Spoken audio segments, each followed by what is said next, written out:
Thank you all for coming out. So glad to see so many different faces here. So I'm just going to lead us in some chants to get us started before some of our speakers start on. Ready? Yeah? Fight, fight, fight! Housing is a human right. Fight, fight, fight! Housing is a human right. Fight, fight, fight! Housing is a human right. Fight, fight, fight!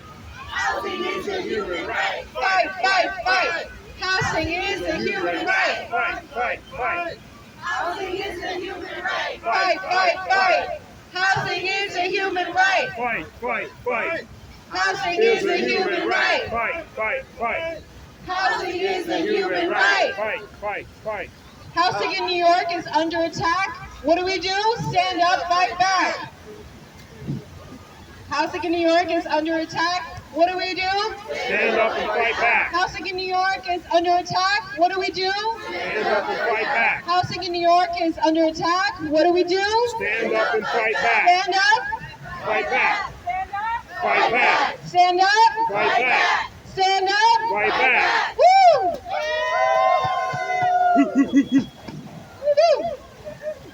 All right, folks, we're going to get started in a second.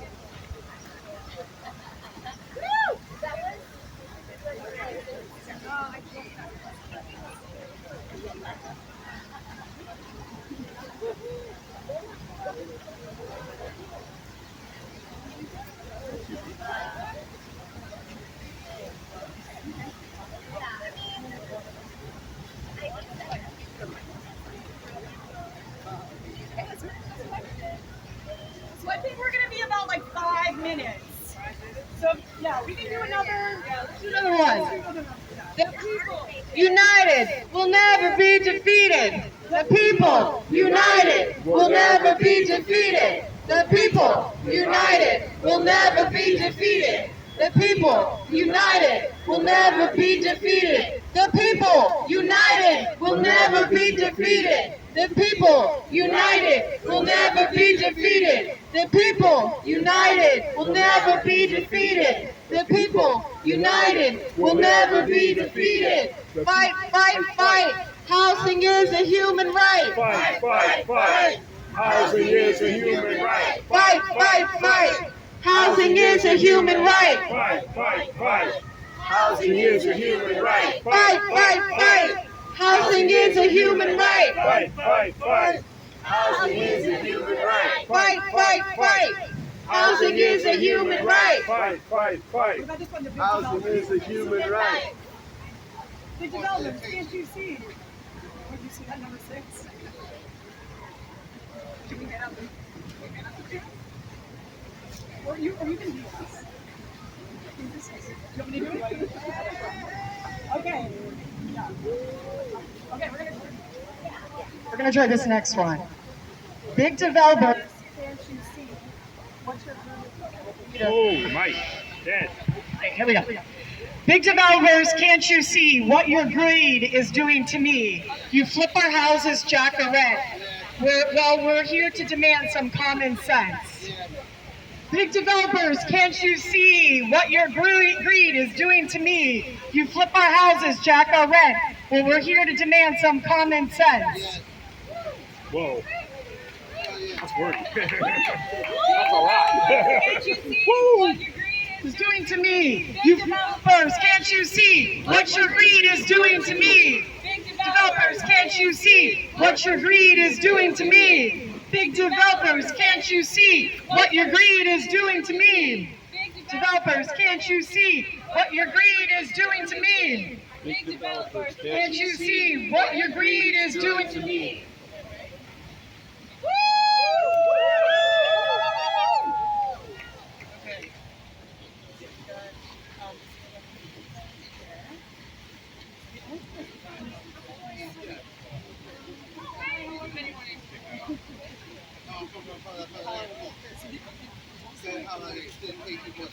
I don't know if we should change.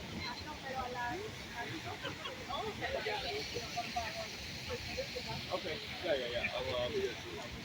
When you were in contact. Okay, here we go.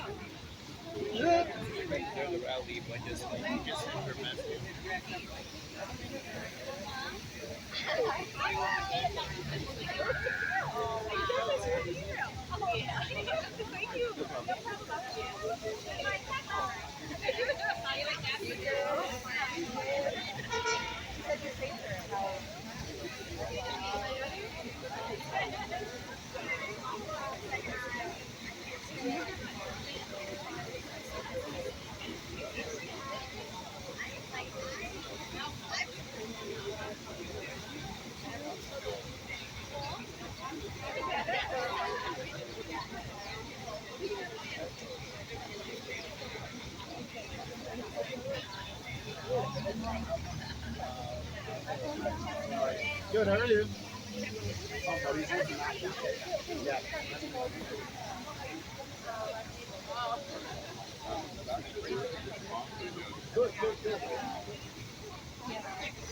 Who's the guy with the ponytail? Huh? Who's got the ponytail glasses? I don't know. I think he's part of Brother Rosen. He's part of the lobbying firm. Brother Rosen. He the one that He said he was lobby. lobbying. He didn't tell me that. Yeah, he's a lobbyist. He's the ones that like gets the bill to the floor and Oh. like to elected officials. They help get it passed.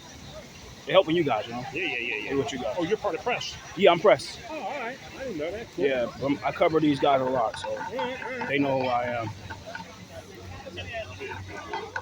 He's a shaker.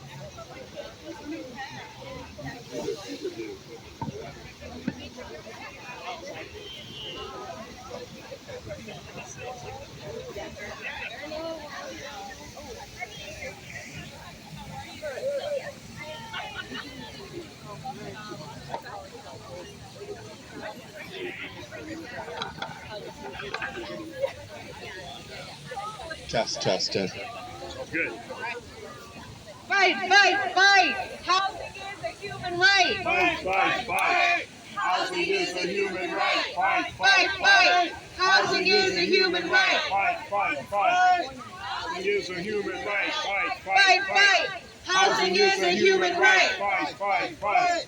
Housing is a human right! Fight! Housing is a human right! Fight. Housing is a human right! Fight.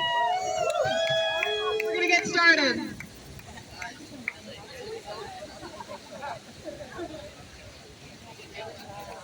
Hello everyone, how are we doing? All right. Do you know where we are? City Hall City Park. Hall Park, right? New York City. Right in the center of the city of New York. And some would say that the city of New York is the center of the world.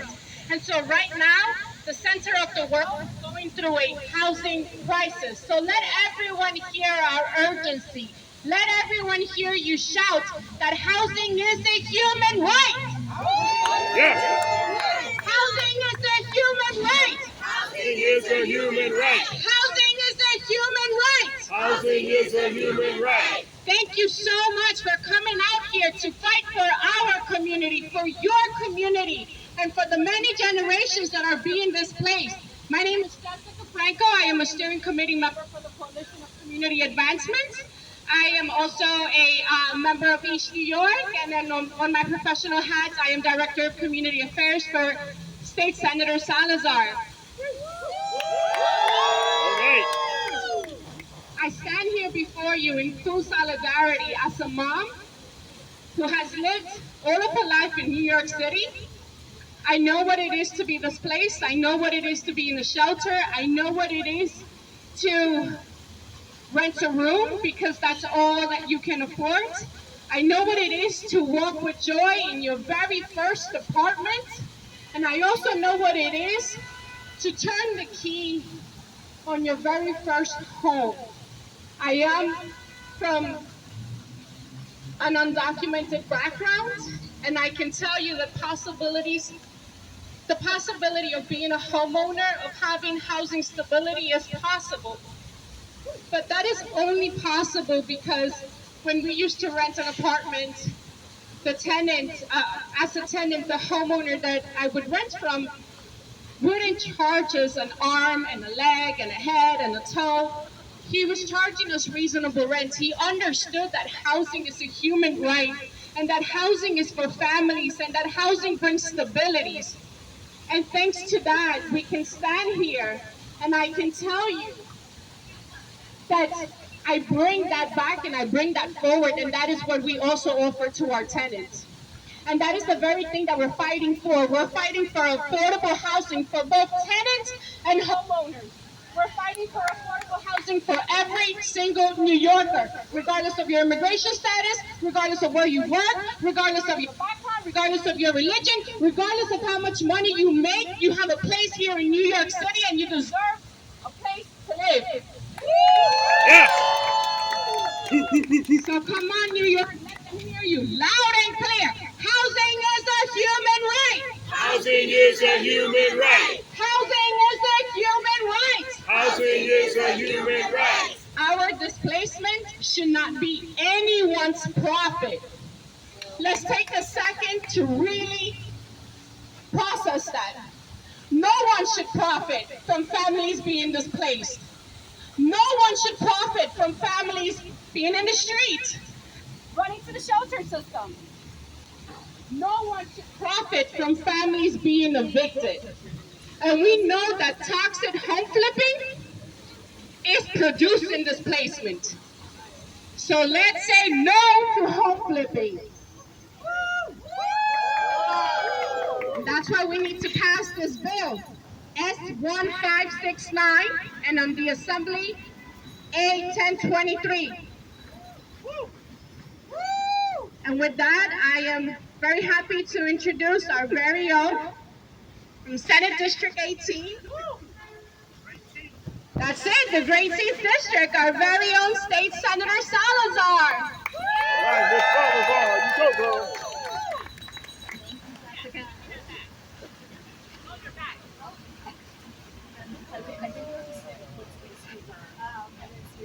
Let's, maybe not. Oh, okay, great.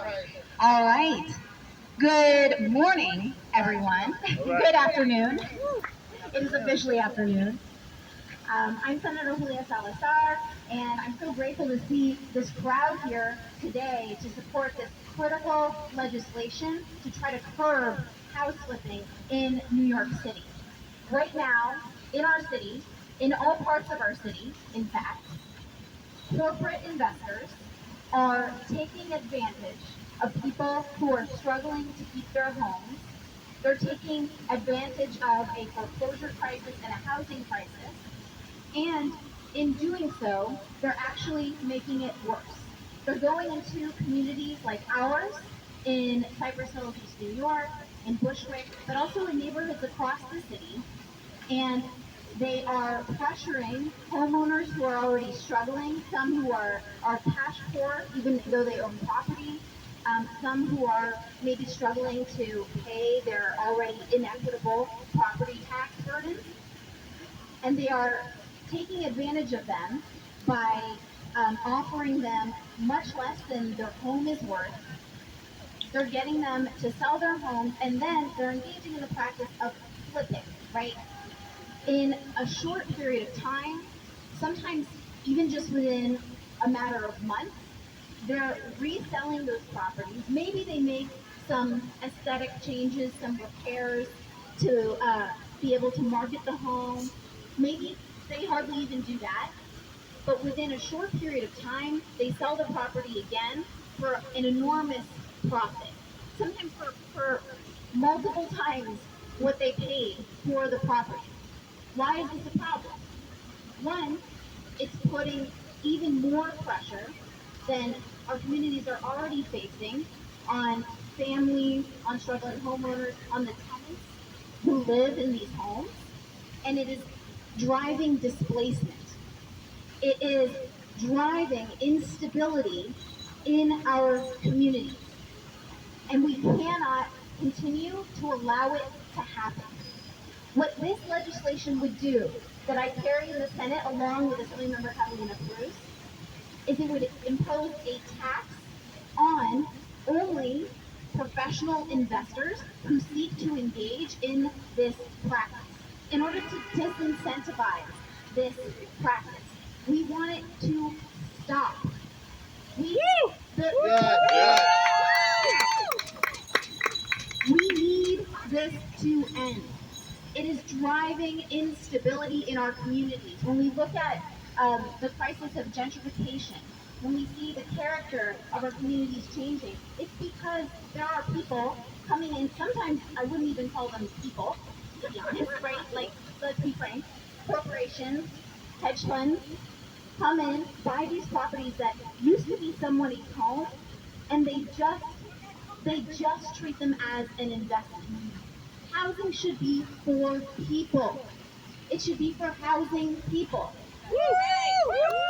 And that is exactly why we need to put a stop to this practice by passing this legislation. It's urgent. We need to do it this year. Thank you all so much for your support. Thank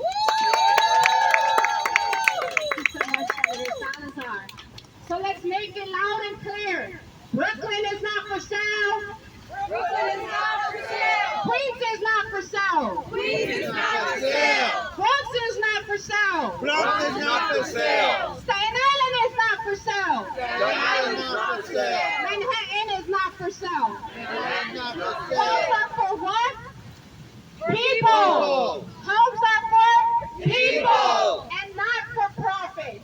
We know that this is a plague that hinders our communities everywhere, from the very top of the Bronx to Staten Island, from every corner of Brooklyn to Queens. And so it's so important that we're all here and we're united to stand firm to this issue that is drastically hurting our community. There is no way that a two-bedroom, does anyone know what a two-bedroom is going for in Brooklyn? Shout it out, guys. 3,000. 3,000. What about in Brooklyn? In Queens? 2,000. In the Bronx?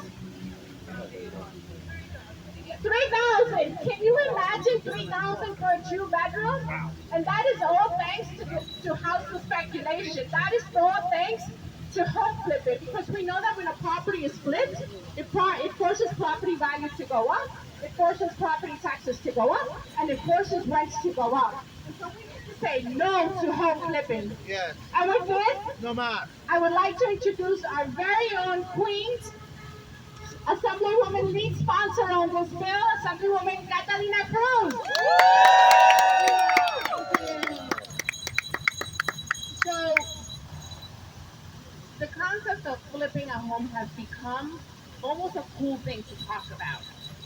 You see the TikTok and people going on social media talking about, here's how you can make 100 grand.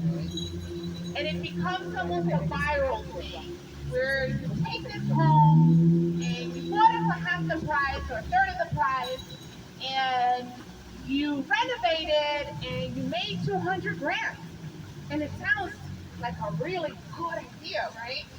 What you don't get to see in the TikTok or the videos that go viral are the families that lived there before it was purchased, that perhaps were evicted in order for this process of flipping the home to happen.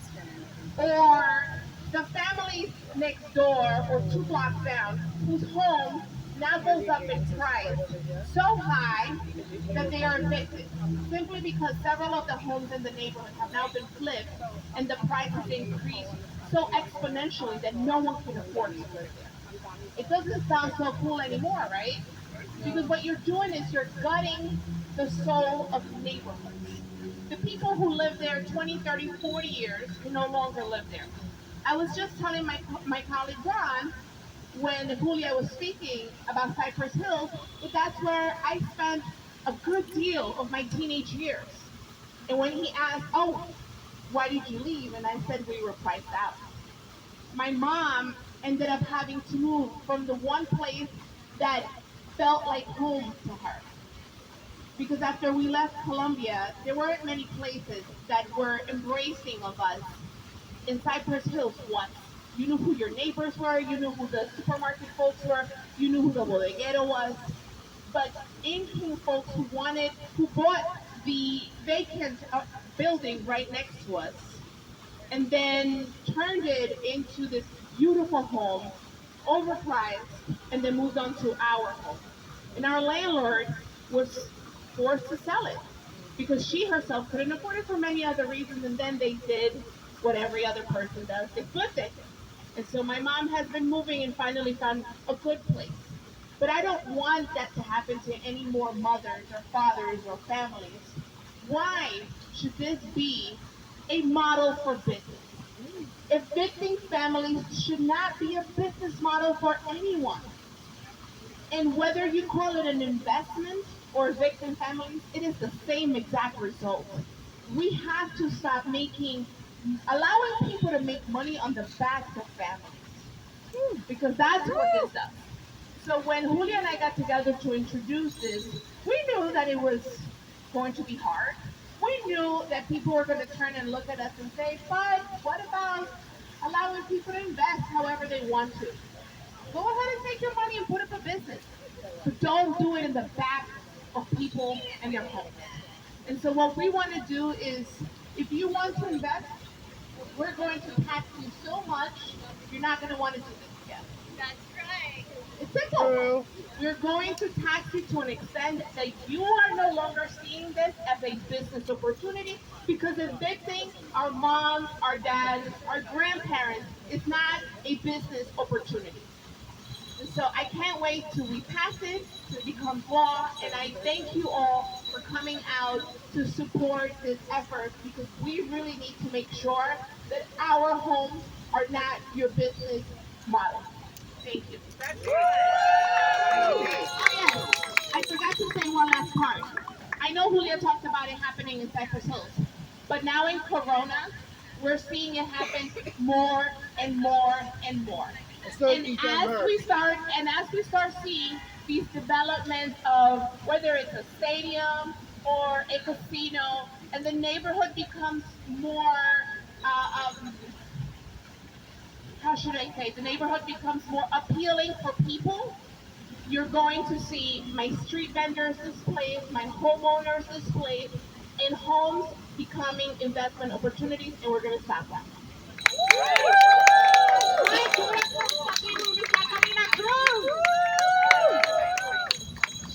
So I love this idea of hitting them where it hurts, right? Hitting them in the wallet, grabbing them by the wallet, right? That's a catchphrase that's coming around.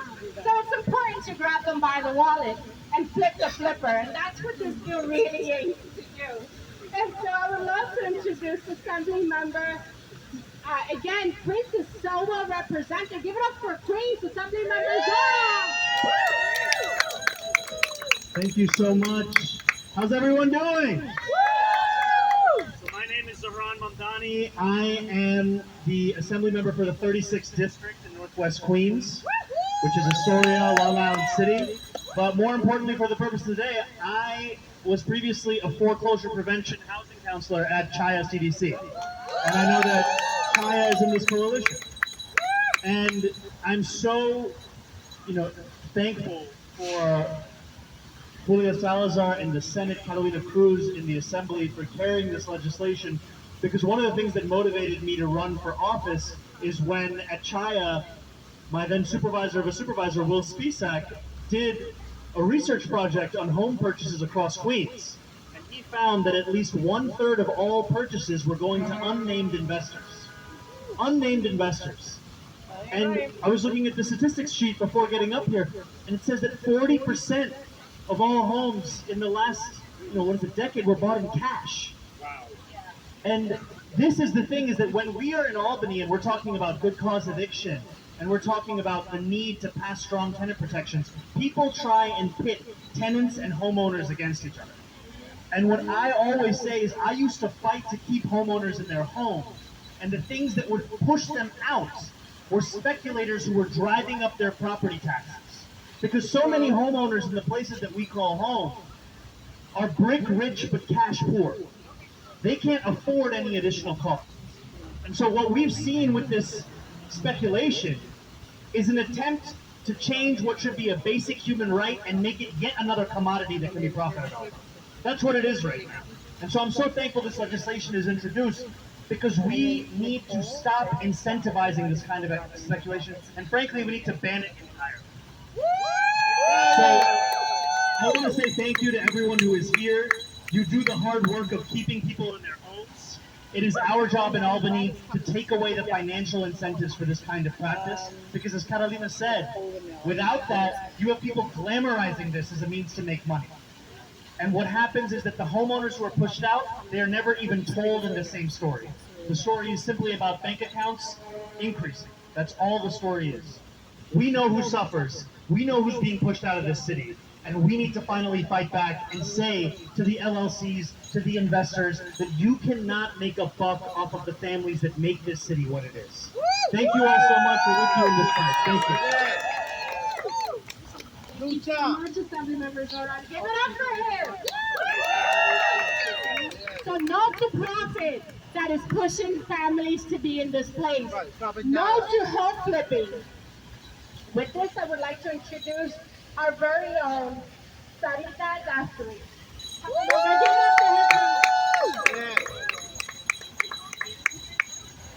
Can everyone hear me? Yes.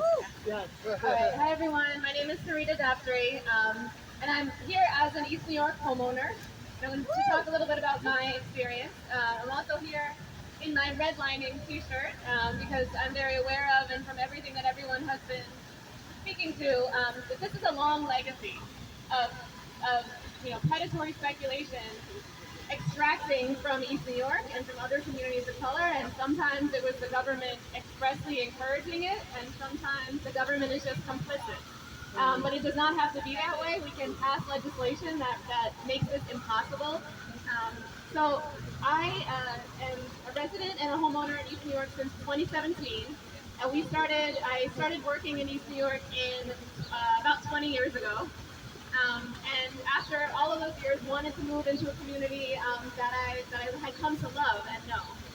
So we started looking right about the wrong time, right after the rezoning had been announced, and prices were going crazy. And we looked at dozens and dozens and dozens of homes. Every single home had just been flipped. Every single one. There was nothing else on the market. And we were very aware of what it meant for us, right? There were prices that we couldn't afford.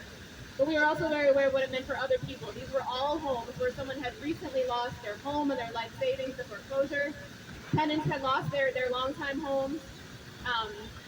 We ended up eventually buying a home through an estate sale, which took 2 years to get approved through the surrogate court. So I don't think that's a strategy that other people can rely on to be looking for homes. And there's one example that really sticks in my mind. 144 Cleveland Street, if anyone lives on Cleveland, remembers this home, was on the market for $630,000. We went to go look at it. Yep, and this was 7 years ago. We went to go look at it. It was in terrible shape. They had done no renovations. And they wanted to sell it for $630 unrenovated, or $730 if we wanted whatever very basic, sloppy renovations they were going to do. We looked up the sale history, and it was sold for $188,000 a few months before. Wow. We kept track of that home. We couldn't afford that home.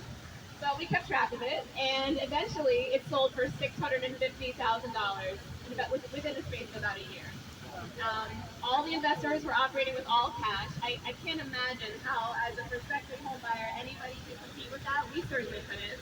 I don't think, Cypress Hills LBC has housing counselors going out to support people who are in foreclosure. I don't think they can compete with all the people that are roaming the streets of my neighborhood, knocking on doors, trying to offer people cash for their homes. We also noticed that the other people looking at these homes were largely, predatory themselves, predatory investors who were looking to buy a property that they were not going to live in and looking to charge an exorbitant rent. So we had realtors telling us, oh yeah, this price is fine because you can get so much rent. You can charge X amount. They were telling us in 2015, you can get $2,400 for this 2-bedroom. And we're thinking, we would never do that. And that's, who's going to live in that apartment? Certainly not our neighbors. We clearly see the way this is driving displacement, the way it's driving a rental crisis. And East New York has been a special place because it has a lot of longtime residents, right? Like people who live in the homes that they own or that they rent for a very long time. The way that I first got to know East New York is because I was working with people who started community gardens and have been tending those along with the homes that they live in for decades. And that's the way I want the community to stay. And so we need this type of legislation that make sure that people who want to extract from the community are not allowed to do that at the expense of people who actually want to live in and invest in. That's right. Thank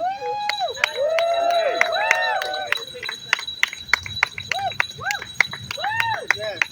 Thank you so much for that. And thank you for just coming out and sharing your story. And it is very, very true, right? We know that our communities have gone through a whole journey of walls and barriers that we've had to face, from redlining to now, first they didn't want us in the community, and now they're pushing us out, right? And so it's really important that we come out, we stand together, and we fight together. And the beauty about this is that we don't stand alone. We have our elected leaders, we have our elected officials coming out here, willing to fight the good fight for us. And thank you so much for that. At this moment, I would like to introduce ANThe James. Please give it up for her. I am absolutely ANThe James and his lovely wife. Yes. Hello, good afternoon, everyone. Good afternoon. Well attended. Thank you for giving us the opportunity today for us to speak out on what we experienced. My name is Venice, and this is my husband, ANThe James. I'm a local homeowner. Before purchasing our home, my family and I were renting and living in Jamaica, Queens. We always dreamt of owning our own home. My husband decided to contact an investor he had met a few years back. The investor showed me a home the investor was working on. We liked the property and moved forward. We had no representation, and the investors were the only ones guiding us in this process. Within that process, we had the slightest idea that we were using the wrong set of people. They also advised us against getting an inspector and even recommended us to an attorney of their own. Essentially, everything was coordinated by the investors. In 2019, we purchased our home for $540K. The four-bedroom house should have sold for approximately $475. We were not aware of this until after the fact. The investor purchased this property in 2018 for $265K. So after the sale of 540, their profit was $300K. Wow. However, once we closed on the home, we realized the house was nowhere as valuable as what we had paid for it, and had dozens of issues, including the roof that cost me about $20,000 to repair. The plumbing, we had to repair the heater, the boiler, they were all malfunctioning. The foundation of the walls were leaking, the front stoop, the radiators, the shed, everything was an issue. They were also supposed to close 2 open permits within 30 days of closing. And to this day, I'm still fighting with them to get those permits closed. These predatory speculators have caused our family so much harm and deeply impacted us financially. It is important for us to protect our community members and homeowners from this type of behavior, so that our story does not continue happening to more and more people. Support the flipping tax now. Thank you so much. Thank you for coming out and sharing your stories. Thank you. Absolutely, absolutely. We need to stand together, because this is a fight for our communities. This is a fight about affordable housing. This is a fight for tenants, and this is a fight for homeowners. This is a fight where we need to stand, and we must stand together. At this moment, I would like to introduce our very own city controller, Brandlander.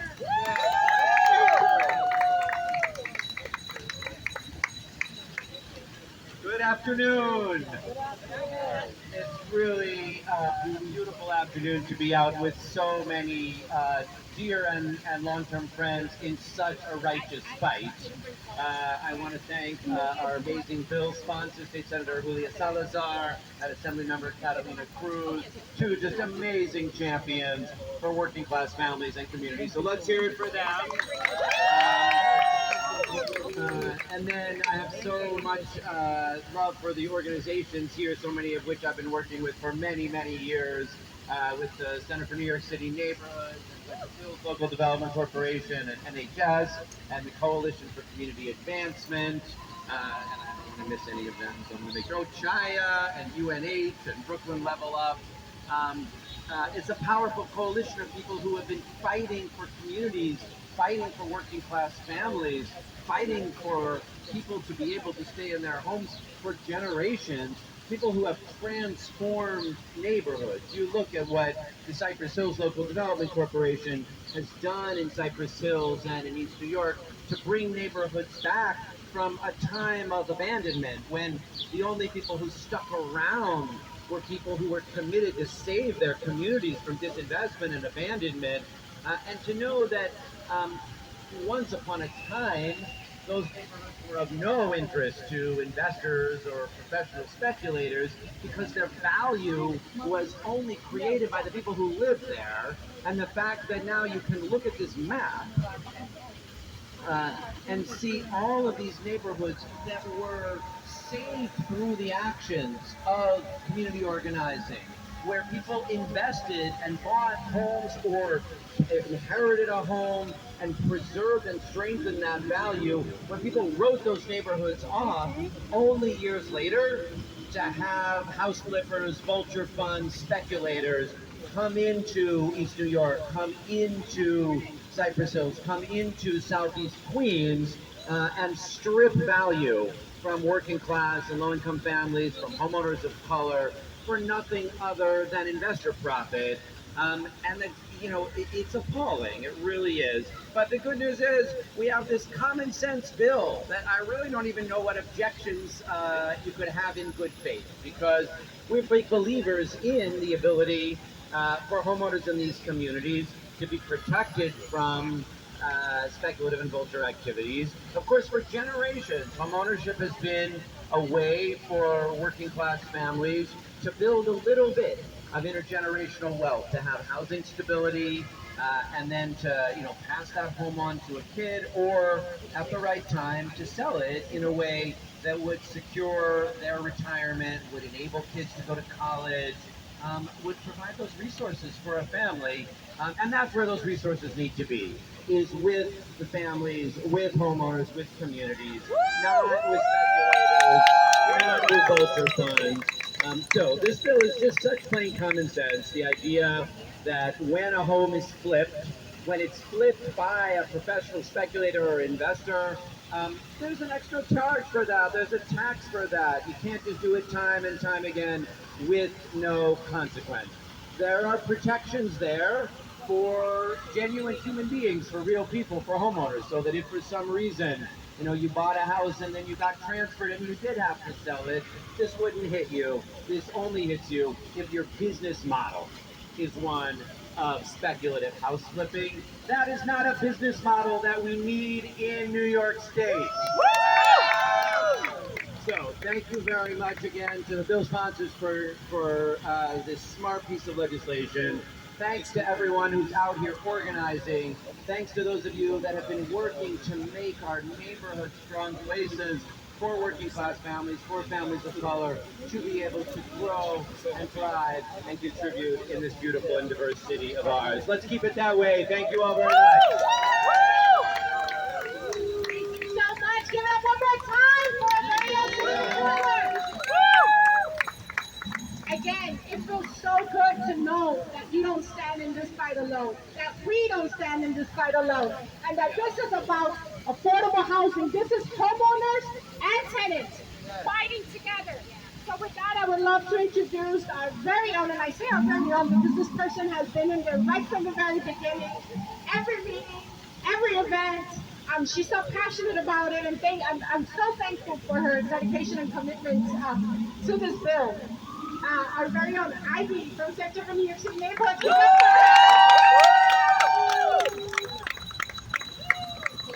so much. I was like, she can't be talking about me. Talk about people who have been here since the beginning, Jessica Franco.